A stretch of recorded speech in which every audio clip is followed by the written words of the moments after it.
Hi, I'm Mia Freedman, and this is No Filter. I didn't know a lot about Georgia Love before I interviewed her. I did know, though, that 2016 was an extraordinary year for her. She met what may turn out to be, hopefully, the love of her life as the Bachelorette. I feel like Lee was played down. And just 24 hours after the finale was aired, her mother died after a brief, brutal 6-month battle with cancer. And it wasn't until probably her third or fourth day in there that we realised she wasn't going to be coming home again. Can you even imagine the highest of highs, the lowest of lows, all jammed into just a few months? From love to loss to being body shamed by paparazzi who accused her of having thunder thighs, Georgia Love has had a pretty full-on year. She is delightful. You will love this conversation. I just am a little bit in love with her now, I have to say. Enjoy Georgia Love on No Filter. Now, Georgia, I feel like I know you, but I have to tell you I didn't watch the show. I watched the first episode, and I don't like I couldn't remember who you were with, but I feel like I've absorbed quite a lot about you, right? So obviously I saw all the promos and I thought, what a beautiful girl. What a girl that looks, I shouldn't say girl, what a woman that looks smart and intelligent and has a career and looks confident. And I just thought that you were just delightful. And I did watch that first episode and I thought, wow, you've got amazing teeth. I've always wanted to know this. Before people go into The Bachelor, do they get free teeth whitening?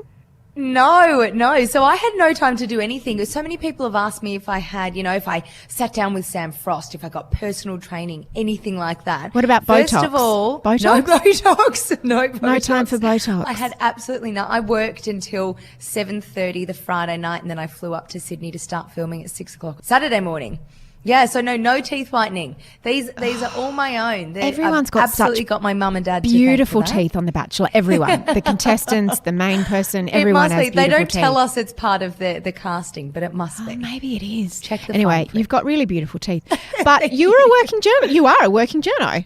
Absolutely. Yeah, absolutely. How did you get to Hobart? Okay, so kind of long story short, I studied journalism at RMIT in Melbourne, always knew that I wanted to do broadcast, and first journo job I had was in country Victoria in a town called Traralgon, and I was in a room about the size of, I know you can't see the whole room, but what you can see is about all there is right now, that size, with a fluorescent light, a computer and a phone and no windows. And I was there for 10 months. And I hated every single day of it, but I worked my butt off. Why did you hate every day? What did you hate about it? Because the reason I wanted to be a journo was getting out on the road and chasing down the story and finding things out. And this job was writing updates for the local TV news. So I was just literally in the office all day, and I was like, this isn't being a journo, but I stuck it out, which I mean, I never wouldn't have done that, but I'm glad I did, because that's all, it's all about working up the ladder and learning things. And then from there, I actually got offered a job with Win Television in Launceston in the north of Tasmania. So I moved down there and I worked there as a reporter for 2 years. And then I was actually promoted to weekend news presenting in Hobart, which then led to the Monday to Friday presenting. So I was still reporting the whole time as well. Was actually reading the 6 o'clock news. It must have been a big decision to apply for the Bachelorette, because you were going to go from being a working journo to being a celebrity. How did you struggle, or did you struggle with that decision? Oh my gosh, I struggled with it so much. That was the hardest decision, I think, probably of my life to date, deciding whether to do that or not. I'm a big believer in kind of everything happening for a reason and opportunities presenting themselves to you when the time is right, and because you should take them. And I never applied to be on The Bachelorette. I was actually approached about it. And so I kind of had this moment where I was like, well, that must be for some reason. I was at a point in my life where I obviously wasn't in a relationship. I had prioritized work for so long and moved away from partners before because of work, which again, I absolutely don't regret, because I put my job first and I wanted to do that, and I'm proud of that. But I was at this point, my mum was very sick, and I was looking to, see whether I should be moving back to be with her anyway. And that would have obviously affected work. And when this opportunity came to me, I thought this has got to be for some greater good. And I kind of trusted in the world and believed in the signs. And I think it paid off. It certainly did in my personal life anyway. So how does that process work? Do you get a phone call from a casting director at 10 saying, "Hi, I'm calling from The Bachelor"? How does it work? Yeah, and who did you tell? So it was a casting person from Warner Brothers, which is the production company that actually put The Bachelorette on. And I thought it was a prank, but I kind of played along and I was like, sure. And when the lady said her name, I wrote it down, and she's like, "Oh, would you, your name's come up," and blah, blah, blah, blah, blah. Did you find out how your name did come up and why they approached you? Yeah, they were obviously looking for something. The only thing I have heard about it since, and I still don't know who this person is, but they said that they kind of put a big shout out to, people within their network, of saying the kind of person they wanted. And a nurse from Tasmania had seen me speaking at an event, and said to the casting people, "There's this girl in Hobart, and she ticks all of those boxes." She's a nice young lass. Why doesn't she have a man? She needs a husband. Yeah, exactly. How old are you, Georgia? 28. And had you had boyfriends in Hobart? Yeah, I had. So my last relationship... Give me a quick relationship history. Yeah. So my last two boyfriends, actually, we were doing distance between Tassie and Melbourne. So that was kind of a bit of a scary thing going into the show as well, thinking there's a huge possibility I'll go back into a distance relationship. But inevitably that was why both of them ended. And that doesn't mean that I don't think distance relationships can work, because I absolutely think they can. But for me, that job was always my priority, and I was always going to put that first. And those two boyfriends in question each had jobs in Melbourne that they couldn't leave. If they were to come to Tassie, they would have given up their career, and it just got to basically a stalemate. So you were ready to get out of Tassie and try the next thing. No, not so much that. I absolutely would have stayed in Tassie for years to come. I loved my job. I absolutely adore Tasmania. The only thing that was making me question whether I should move back was my mum's health. Yeah. What was end game from a career point of view? Did you want to go to, what was the ultimate for you? Reading the news on a commercial network in Melbourne, or being on 60 Minutes? What was your ultimate? I wouldn't even say that. My ultimate goal was to be an on-air reporter for a commercial network in Melbourne or City. I never, ever thought about presenting, which is another one of these worlds working in, a strange way, that I actually ended up reading a statewide news bulletin in Tassie at the age of 27, which is really young. Crazy. And I never, ever would have expected that. So no, I certainly didn't ever set out to have that as a goal at all, and really still don't. That's a huge job to have, and it's something that comes up really when you look at Melbourne and Sydney. You've got the likes of Sandra Sully on 10, and you've got down here there's Peter Hitchener on Channel 9, and they've been around forever. Is what it seems to us. If you get someone in that seat that everybody likes and trusts and believes, then they're going to stay in that seat for a long time. So they're not jobs that really come up. So it's almost a bit of a pipe dream to say that is the dream. You've mentioned your mum a couple of times. I meant to start off by just saying I'm so sorry about your mum losing her. I can't even imagine what an extraordinary 12 months it's been for you, the highest of highs and the lowest of lows. Yeah. How are you? Are you hanging in there? I am hanging in there. Yeah, I think that's probably the best way to put it, actually. Some days are really bad, but some are okay. And my family is very, very supportive, and we're all obviously in the same boat. My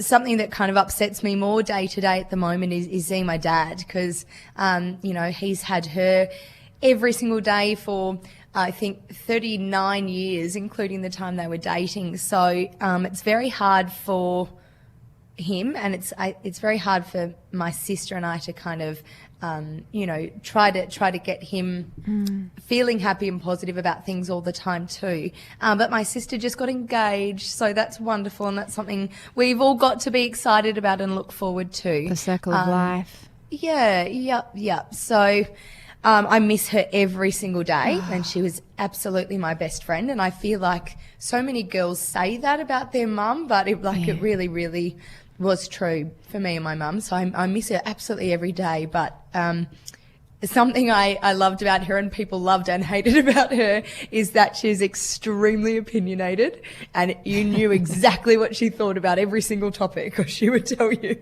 So I kind of feel like, and we all laugh about it, but it's true. Everything I do, I don't kind of sit there and go, oh, what would you be telling me to do in this situation, Mum? You know exactly what she would want you to do. Exactly. I imagine she had strong opinions about you doing The Bachelorette or not. How did she react to the prospect? I think her reaction was actually really funny, because it just went to show how well she knows me too. Because when I said it, and the way I said it was, I've been going through this process, and it's looking like it might actually happen, and do you think I should do it? And she just burst out laughing. She goes, "You're not going to listen to me. You're going to do whatever you want to do. You've always done that." And it's true. So I said, yeah, but it helps if you say that you're on board. Totally. I imagine she came on board in the end. Oh, yeah. She was always on board in the way that she trusts my ideas and my judgments and decisions. She was just very nervous for me. I think the main thing she actually worried about and the thing she said over and over was, she worried about the kinds of guys that would go on a reality TV show to meet a girl, which you can look at in the reverse. But I know I'm not, I know I'm a good person, and I was genuine about this. And that's what I said back to her. There are going to be some guys who are the same. Just like any guys that you date or any guys that you find on Tinder. Some of them are there for the right reasons. Some of them are just there to get lucky or famous. Exactly. Yeah. And obviously the leaving Tassie and leaving my job bit was a huge part, and that was something that my mum and dad worried about a lot. But again, with mum's health kind of going downhill at that time, I think they were just happy for me, the prospect of me being back in Melbourne to be with her. She was diagnosed before you went into the house, right? Yes. Yeah. So she was diagnosed in April, and it was late April that I got that phone call. Literally a couple of weeks later, if that. I can't even imagine, because how much of the process meant that you had to be sequestered from your family, or is it more the guys that are in that situation? No, it's both, but I had a bit more leniency, I think, especially because of my situation with mum. So did you stipulate that before you went in? Yeah, absolutely. And they did too. And it was never, ever, ever questioned. It was, they were so on board, and they were so good about all of that. So, I was away from my I was away from everyone, but obviously everyone on the show for 3 months. And usually how it kind of works is that, and the guys have this, that they can phone their family once a week, and I just basically had that as an open-ended thing. I could call mum whenever, and any of my family whenever. They were very, very good about that. And obviously mum didn't come to Singapore to film the finale because she wasn't quite well enough then, but I had her on speed dial the whole time, and she did help me through that a lot. Were there times when you thought, I'm out of here? No, there was actually not one time ever. And I will say that hand on heart. I loved every moment of it. There were some really, really, really hard times, and especially with everything going on at home as well. But I'm more mean about at home. I don't mean, this show is whatever. I'm more just going, I need to be with my mother right now. I suppose yes and no, because the thing is, if I wasn't there doing the show, I would have been in Tassie. Yeah. And that would have been, just as far away and just as hard. So for the last 5 years, I've lived interstate, and then even before that, I did stints interstate for kind of, gap years and things like that. So, it was a bit business as usual, you just being in a different state. Unfortunately, I was used to not being able to be there at the drop of a hat, which I say is unfortunate, obviously, because there are times you absolutely want to, but I think it's made me stronger as a person, and I don't feel as if I need, you know, I'm not quite saying it right. Of course I wanted to be there at the drop of a hat, but I think it made the process of being essentially locked away for 3 months that bit more normal for me, I suppose. And then as soon as I finished filming, I was there with my mum every single day, which again, if I had never gone on the show, I would have been in Tassie, and that wouldn't have been the case. And then inevitably, in her final months, I wouldn't have been there every day.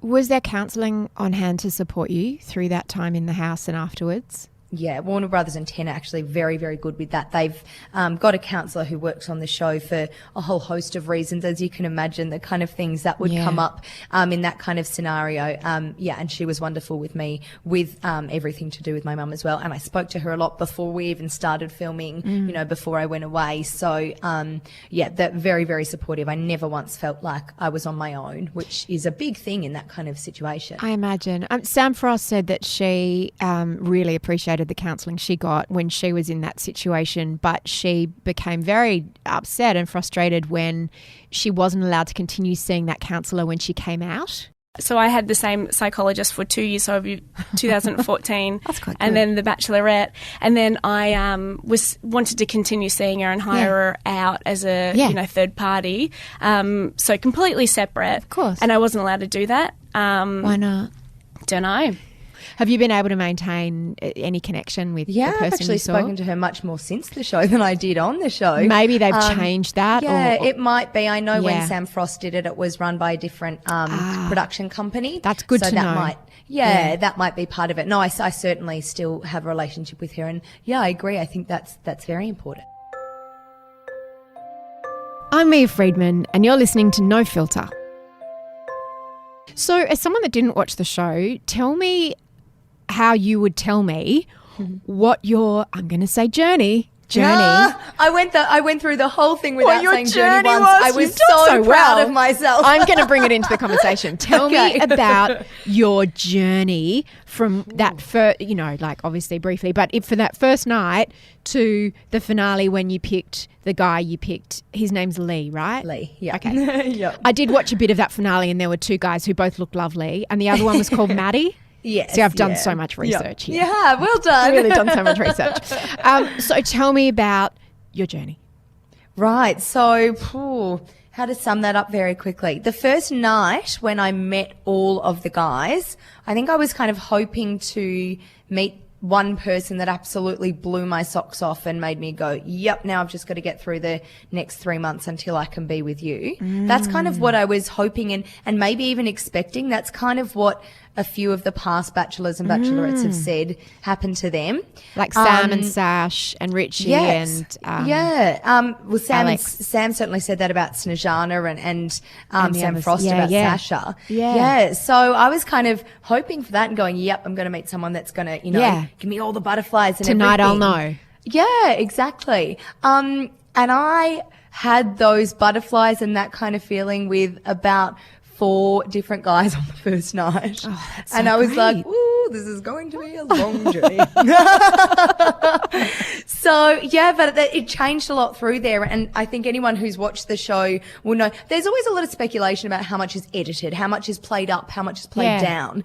And one thing that I will say that I'm really, really happy with sitting back and watching the show myself is the story, for want of a better term, played out as it played out. Yeah. So Maddie, who you spoke about, who I hate this term. The runner-up. The runner-up came second. I hate that term, but you know what I mean. The guy who went home alone. Oh God. Sorry. Okay. Yes, he. And I very openly said this to him, and it played out watching the show back that I didn't really notice him the first night. We kind of had a bit of a chat. There was nothing really there. Nice guy. Kind of took a couple of weeks and I spent a bit more time with him, and I was like, oh, you're pretty funny, I like you. Took him on a date, and then we just absolutely hit it off.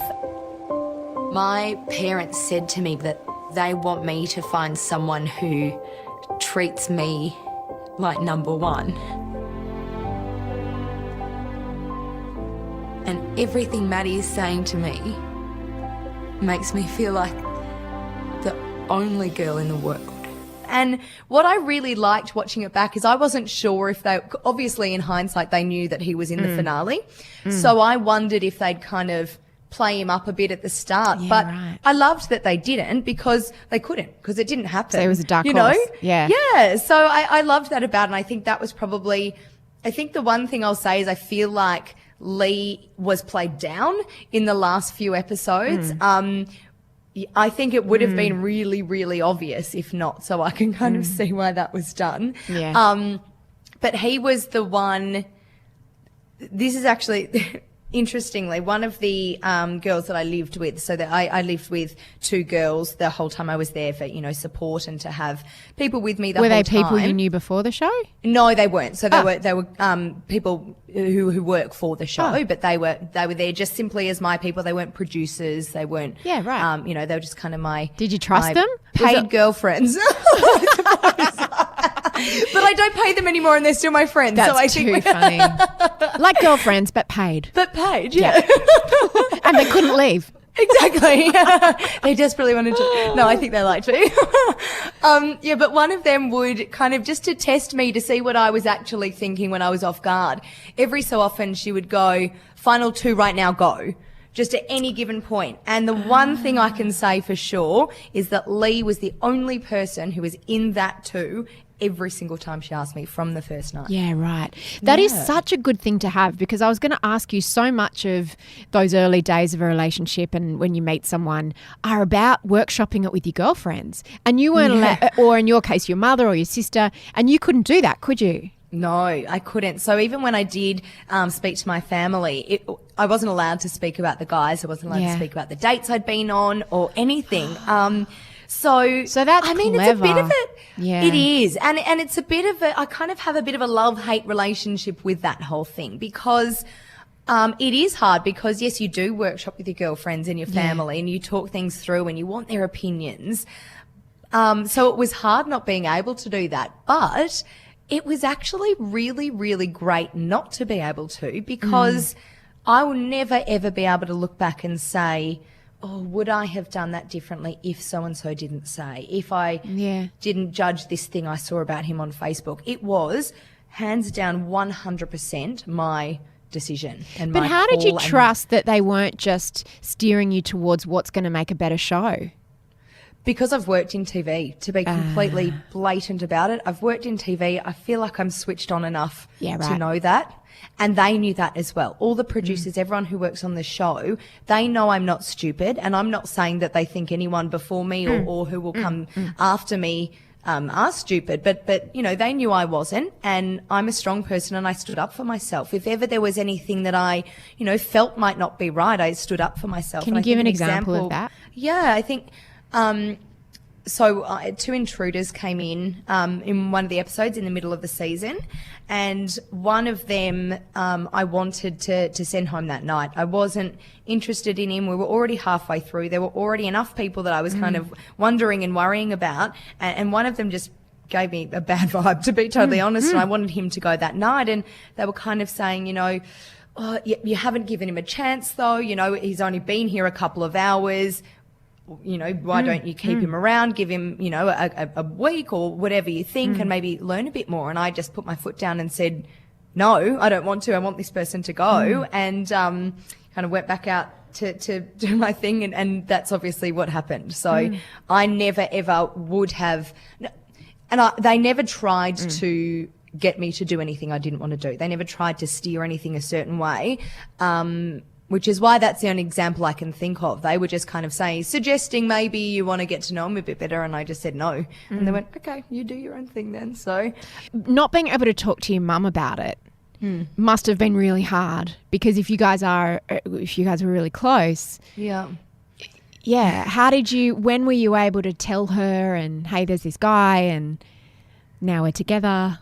Yeah, when I got home. And I actually at the end of it all. So I actually still didn't tell her who it was, because my mum, bless her cotton socks, has a very good knack of accidentally saying things she isn't meant to say. Oh, she sounds like me. So she would have just gone, chatting to her friend oh yeah, George is really happy, she can't see Lee this week, Yeah, but blah, yeah, blah, yeah. blah. And she wouldn't have realised she'd said it. Yeah. So I didn't actually tell her his name until much further on, and when she started to get very sick.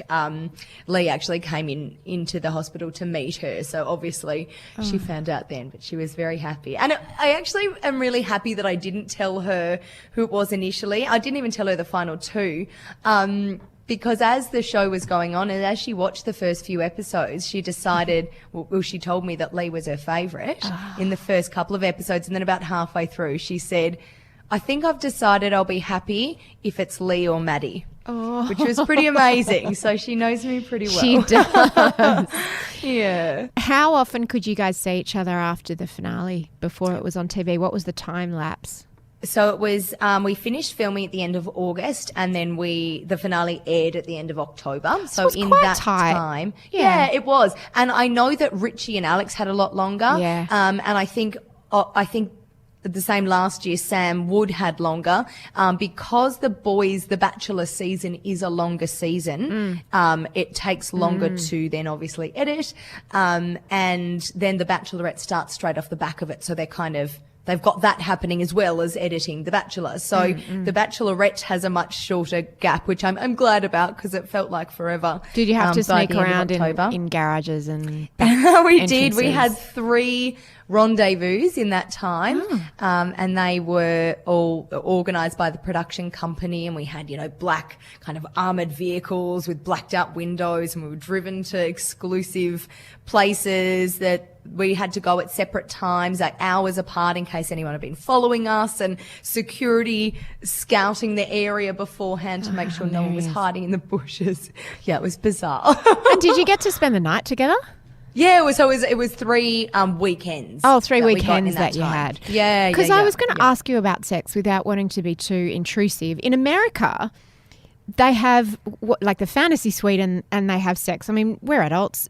Yeah. Usually part of dating someone and deciding that, it happens within the first couple of weeks, sometimes, in my case, maybe the first night.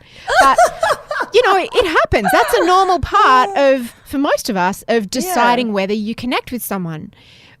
Was that... there's not really a question here, but was that... Well, we don't have the fantasy suite in Australia. No. And that's a decision made by the production company that I think is a very, very good one. Yeah. I think that's...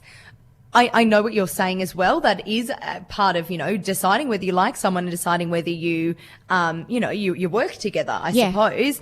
But at the same time, I certainly know I've never been sleeping with more than one person at the same time. Right. And I would... Yeah, that's weird, huh? The roles were reversed and I was on The Bachelor, and I knew that, my possible future boyfriend, or then if I was the one at the end, I don't want to know that he's been sleeping with 2 other girls only 2 weeks ago. That would be awful. I agree. I think that's awful. Yeah. And I'm certainly not that person. So I'm glad. Yeah. And if that had been a part of my show, I absolutely wouldn't have done that. I think the American show is very different because it's cast for drama and it's cast for storylines, and sex is part of that. Everyone asked me about the show Unreal. Yeah. And I think that actually, from what I hear, is more like the American Bachelor and Bachelorette, but for the record, it's not like the Australian. Well, I can attest to that. Every conversation I've had with Channel 10, they've all the way from the bottom to the top, they're very much about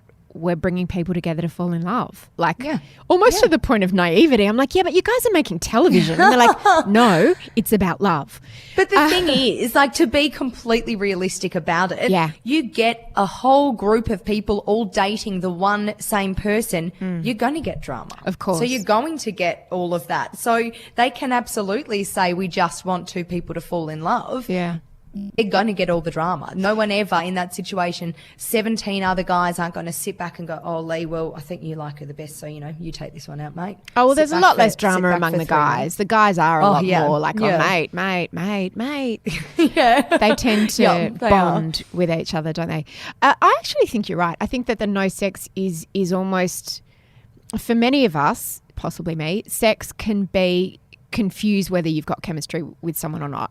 100%. Like I can have agree. sex with someone and go, oh, you're my boyfriend now. I think I love you. And in actual fact, it was just sex. Like I should just move on. It's the sex haze. It's called the sex haze. The sex haze. After sex, when you just get all hazy. Yeah. You're like, yes, I really like think them. maybe They're I really, amazing. yeah. He hasn't called me in 3 weeks, but I really like him. Yeah, exactly. You know?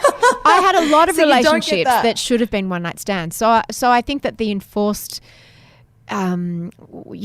celibacy of it is probably enabled you to make a much better decision. Yeah, and you can tell, and I think this is actually something that can get lost in, the adult dating world. Yeah. You can tell a lot about your chemistry with someone from a kiss. Of course you can. You really can. And how nice prolonging that stage. Exactly. Actually, one of my girlfriends said that she and her boyfriend got into a bit of a tiff one night when they were watching the show, because she turned to him, she goes, you never make out with me anymore. It's true. But Georgia, she's making out the whole time. We never make out anymore. It's true. All that dry humping on couches when you can't have sex like when you're a teenager. It's true. There was no dry humping on The Bachelorette. I can say that for the record. Thank you very much.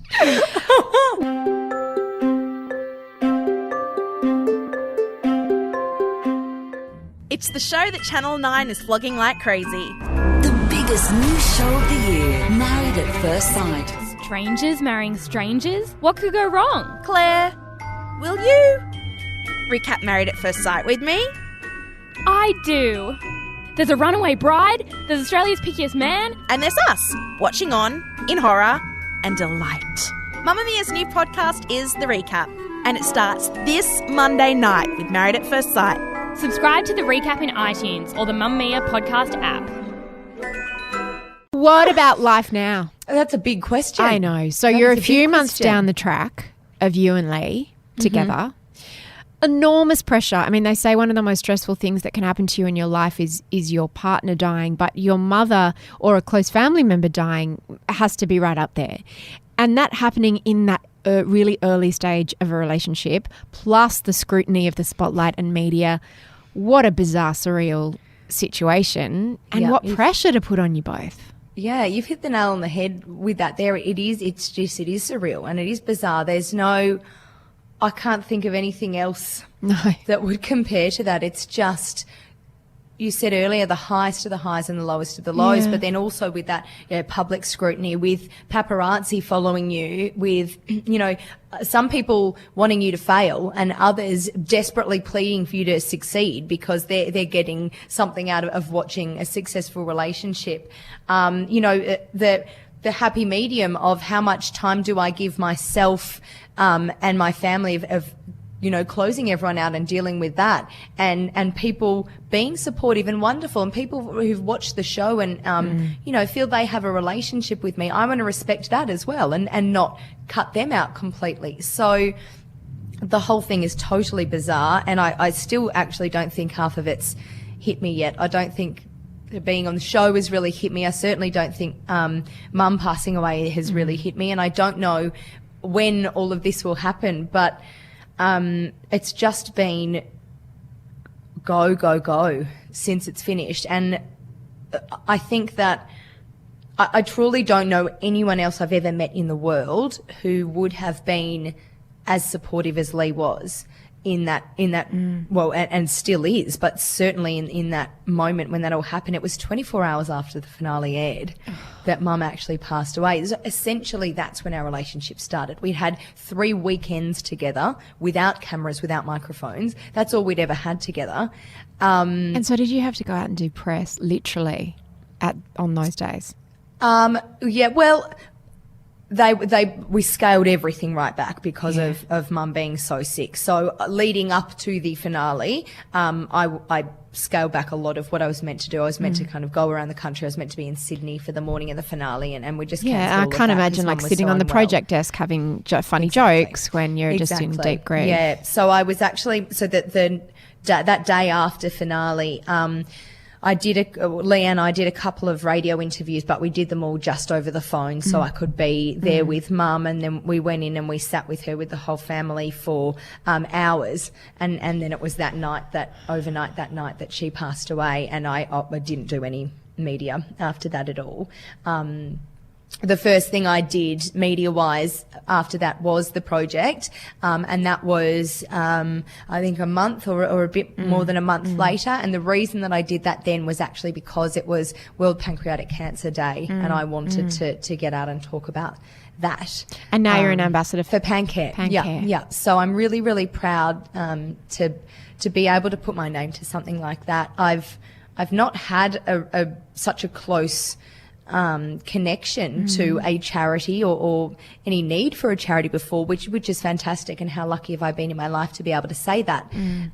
But when something affects you so deeply and so close to home, it just really makes you reassess everything. And I think, obviously it hadn't been able to help my mum, but I don't want anybody else to know what that feels like, to be a slave to that insidious disease. Is there anything you can do to prevent it? Are there warning signs you need to pick up on? Well, it no, happened so exactly fast for your mum, didn't it? Yep. 6 months from diagnosis to her passing away, which is almost quite standard for pancreatic cancer, which is what's so scary. It's only got a 7% survival rate, and there is no early detection. So that's exactly what. So how did she even know that she had it?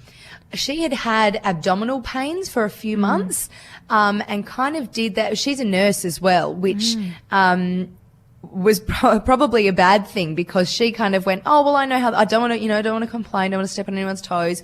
It's probably just maybe I've got a bit of a dairy intolerance. Cut out dairy for a few weeks, didn't make a difference. Try cutting out gluten, that's not really made a difference as well. I'd better just go and get it checked out, because I'm really feeling quite uncomfortable. And they found a massive tumour in her pancreas. And they don't know what causes it? No idea what causes it. Absolutely no idea.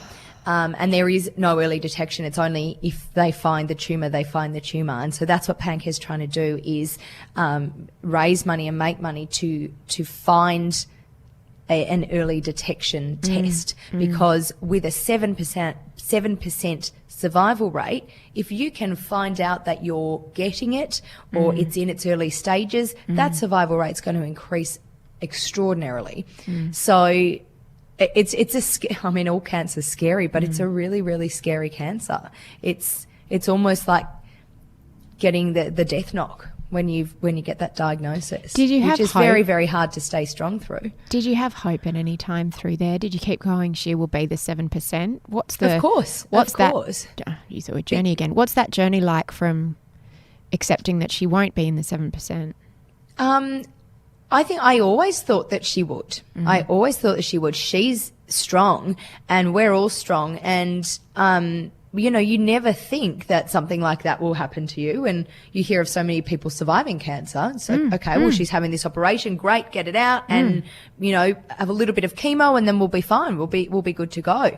And it wasn't until really quite late on that we realised that it wouldn't be that. And when I say we, I think I mean my sister and I, because my dad is a surgeon, so he understood a lot more of what was happening than we did, and he and Mum kept a lot of that from us, so as not to scare us and all of that. But that made it hard as well, because we could see that they were struggling to keep it up and to keep going.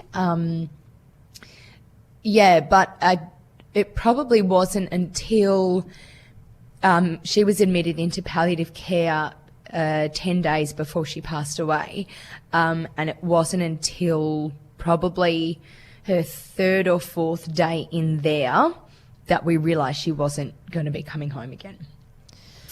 Didn't realise it would be quite as quick as a week after that, but it's a series of shocks, isn't it? It's not just the shock of the diagnosis, it's all the shocks along the way. All the shocks to come, and all the shocks of, I think the worst part up until when she actually passed away, I think the hardest part for me was when Mum and Dad told us that they were stopping the chemo because it wasn't doing enough. And that's very, very, very hard to accept, because you just go, well, no, fight more. Don't stop. Why would you stop the chemo? Just fight more. Don't give up. And that's a very, very hard point to be at when you've got a loved one in that situation. So Did you and your sister and your father have to almost give her permission? No, I said earlier she's a strong person. Yeah. She'll do what she bloody well wants, and she did.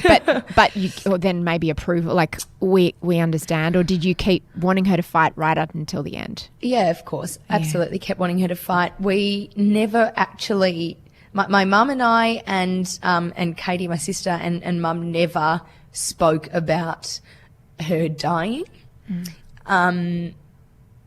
That's not the way we wanted to spend our last time with her, and they're not the last conversations we wanted to have. So she and Dad spoke about it, and Dad spoke to us a little bit about it, but it was kind of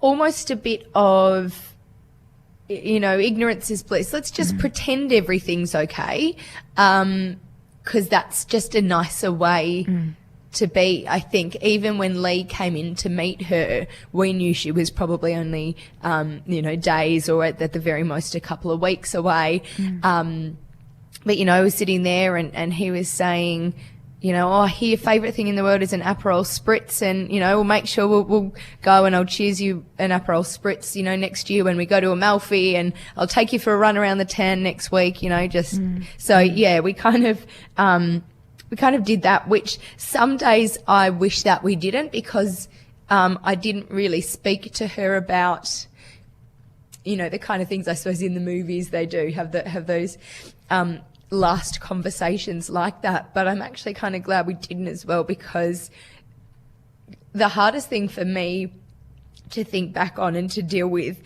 isn't even my loss or my dad's loss. It's what it would have been like for her. In those final days. Because she was so young. I mean, 60 is young. Yeah, and she was really, really fit and well and healthy up until April. So I'm glad that we kind of did it the way that we did, and just played it all as normal. We were, making fun of each other and laughing and joking right up until the end. And that's our family through and through. And that was my relationship with my mum through and through as well. So, while there are times that I kind of wish I'd said to her, what do you want from me? Or, talked about the future and marriage and kids and stuff. I just think that would have made it more distressing on her in those final days. So, but it's been very, very hard. I'm sure. I can't even imagine how you will reflect on 2016. I don't think I can. Have you had time to just go and sit on a beach somewhere? And not really, but I also kind of don't want to. I'm someone that will go, okay, I'll keep going forward, I'll keep moving, I'll keep doing this, and everything that happens, you can't go back and change. So while I'm grieving, I'm not the kind of person, and my mum would hate if I was turned into the kind of person to go and lock myself in my room for days and just wallow. So I'm just kind of moving forward and doing what I can. I think there's never, ever, ever any good timing for something like this. But the timing has been so incredible in the way that I've had this unwavering support from people I've never met. And everybody who knows me knows what's happened. And the support we've therefore got for our whole family, and hearing other people's stories has been a real silver lining, I think. At the same time, it goes on the other hand too, and I have people commenting on my photos and sending me messages telling me that I'm just looking for fame and attention by posting a photo of my mum and I together, which is just disgusting. So you can't do anything right when you're in the public eye. But has that been a difficult lesson to learn, or with losing your mother, it's just like, you've got to be kidding. Everything else must just seem ridiculous. I mean, you were body shamed by the Daily Mail, like every other woman with a body in the public eye. Don't worry, they called my stomach confronting. Oh, I know. I love your confronting stomach. I love that so much. I wanted to actually come in today and say that to you. I love confronting stomach. Thank you. I think confronting stomach and my thunder thighs should be friends. They really should. I think they should get their own Instagram account. I really think that's true. But it's like I genuinely laughed and thought it was just ridiculous and hilarious. But I'm older than you and I'm not, in the spotlight nearly in the same way that you are. You wrote the most fantastic post back. Tell me about how did you see that story and what made you decide to not just say that to your girlfriend but to actually put it out there? Yeah, I saw it because, these things circulate and when your name's mentioned in something, you have people sending them to you. Yeah. It obviously pops up. If I see a photo of myself, I catch that and I'll go, oh, what's that? The reason I decided to say something publicly about it Were you aware that the paparazzi were following you when you were exercising and when you were just going about your day-to-day business? I saw them at the end of cut at the end of my run because I saw them. Yeah. There have been probably only a few times that I haven't seen them and then I've seen photos that have come out, to be honest. How does that feel? Do you sort of feel yucky and go, oh? Oh, absolutely. And it was a hot day. I knew I was sweaty and I looked like a mess. But you know what I actually thought? I was like, well, I'm exercising. So at least hopefully that'll be something positive. But of course it wasn't.